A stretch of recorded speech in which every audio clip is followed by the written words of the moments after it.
माजी राज्यमंत्री आणि शेतकरी कामगार पक्षाच्या ज्येष्ठ नेत्या मीनाक्षी पाटील यांचं वयाच्या 76व्या वर्षी मार्च 2024 या वर्षी प्रदीर्घ आजाराने निधन झालंय। त्यांचा प्रथम स्मृतिदिन तिथीप्रमाणे 18 मार्चला पेझारीमध्ये आयोजित करण्यात आलेला होता। या निमित्त त्यांच्या स्मृतीला रायगडसह राज्यभरातील कार्यकर्ते नातेवाईकांकडून अभिवादन करण्यात आलं।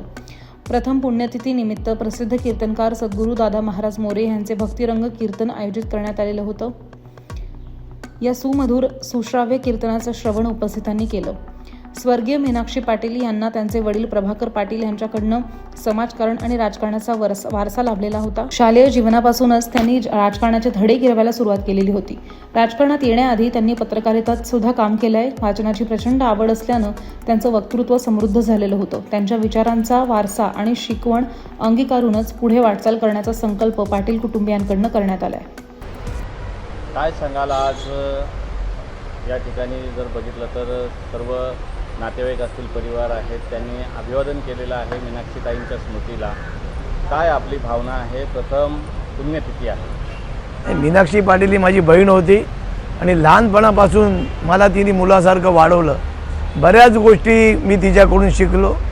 मला वाटते विरोधी पक्षात राहून आणि एकाच पक्षात राहून स्वतःचं श्रेष्ठत्व खेडेगावात राहून महाराष्ट्राच्या विधानसभेमध्ये आज पण मुंबईला गेल्यानंतर मीनाक्षी पाटलाच्या नावावरती अनेक विधानसभेचे सभासद तिचा आदर करतात।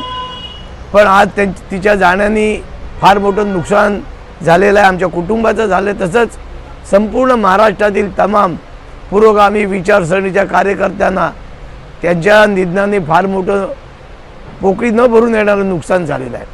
मीनाक्षी पाटील हे असं व्यक्तिमत्व होतं, सर्व क्षेत्रात ती आघाडीवरती होती। ग्रामपंचायत सदस्य, ग्रामपंचायत सरपंच, जिल्हा परिषद मेंबर, जिल्हा परिषदचे विरोधी पक्षनेता, अनेक लोकांना तिने शिकवण्याचं काम या माध्यमातून केलं आणि विधानसभेमध्ये परखड कर्तृत्ववान नेतृत्व तिने केलं आणि वक्तृत्व एक नंबरचं होतं।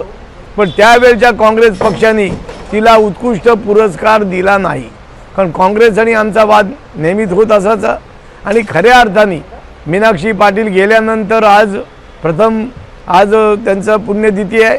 अनेक लोक इथे भेटून गेली। त्यांच्या निधनामुळे आमच्या कुटुंबाचं बरोबर आमच्या पक्षाचं फार मोठं नुकसान झालं। तिच्या निधनाबद्दल मी भावपूर्ण आदरांजली अर्पण करतो। माजी राज्यमंत्री मीनाक्षीताई पाटील यांचा प्रथम या ठिकाणी पुण्यतिथी या ठिकाणी झालेलं आहे। आपण अभिवादन केलं आहे। कशा पद्धतीनं त्यांच्या आठवणींना उजाळा द्याल? आपण त्या ठिकाणी त्यांच्या समवेत होतात, काय सांगाल? मी गेली जवळजवळ 50 वर्षांहून अधिक काळ बेबीताईंना जवळून पाहिलेला आहे। राज्याच्या राजकारणामध्ये, महाराष्ट्र विधानसभेमध्ये विधिमंडळ सदस्य म्हणून आणि त्यानंतर काही काळ राज्यमंत्री म्हणून त्यांनी जी काही कामगिरी केलेली आहे ती अतिशय अविस्मरणीय आणि दैदिप्यमान अशी कारकीर्द त्यांची होती। महाराष्ट्राच्या शेतकरी कामगार पक्षाच्या नेत्या म्हणून, महिला आघाडीच्या प्रमुख म्हणून त्यांनी अतिशय लढवय्यी अशी भूमिका वेगवेगळ्या प्रश्नांवर घेतलेली आपण पाहिलेली आहे। आणि विशेषतः पत्रकार म्हणून सुद्धा त्यांनी जे काम केलं होतं ते या संपूर्ण राज्यामध्ये अतिशय उल्लेखनीय असं काम त्यांनी केलेलं आहे। एक धडाडीच्या चळवळीतल्या अशा नेत्या, डाव्या विचारसरणीच्या अभ्यासू, आणि त्यांचं व्यक्तिमत्व असं होतं की अतिशय अभ्यासू, त्यांचं वाचन अतिशय चांगलं होतं। आणि जेव्हा जेव्हा त्यांचं वक्तृत्व ऐकण्याची संधी या राज्यातल्या जनतेला मिळाली तेव्हा एक अतिशय धडाडीच्या आणि मुलूक मैदान तोफ असं ज्यांचं वर्णन करता येईल अशा एक वक्त्या म्हणून सुद्धा, त्या नामवंत वक्त्या म्हणून महाराष्ट्राला परिचित आहेत। बेबीताईंनी समाजकारण, राजकारण, पत्रकारिता या क्षेत्रामध्ये जे काम केलेलं आहे ते अविस्मरणीय असं काम आहे। आज त्यांच्या या प्रथम तिथीनुसार, प्रथम पुण्यतिथी निमित्त मी त्यांना मनपूर्वक आदरांजली व्यक्त करतो।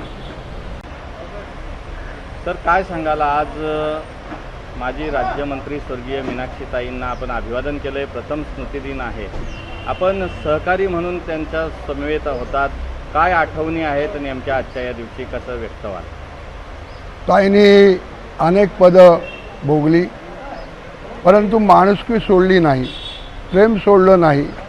सगळ्यांना बरोबर घेऊन जाणारी, सगळ्यांच्या विचार ऐकून घेणारी, सगळ्यांना आत्मसात करणारी, सगळ्या पक्षाशी हवी असलेली अशी ही आमची बहीण मीनाक्षी पाटील होती हे मला अर्जवून सांगावं लागेल. जर विकास करायचा असेल तर सामान्य माणसापर्यंत गेला पाहिजे, सामान्य माणसासाठी केला गेला पाहिजे ही भावना ठेवून प्रत्येक काम तिने स्वतः मनपूर्वक प्रामाणिकपणे करण्याचा प्रयत्न केला. त्या ठिकाणी ज्या ठिकाणी काम करायला हवं तिथे कुठलीही अभिलाषा किंवा कुठल्याही काम करत असताना त्यामागे पक्षाचा किंवा स्वतःचा स्वार्थ कधीही न ठेवताना आज त्यांनी केला.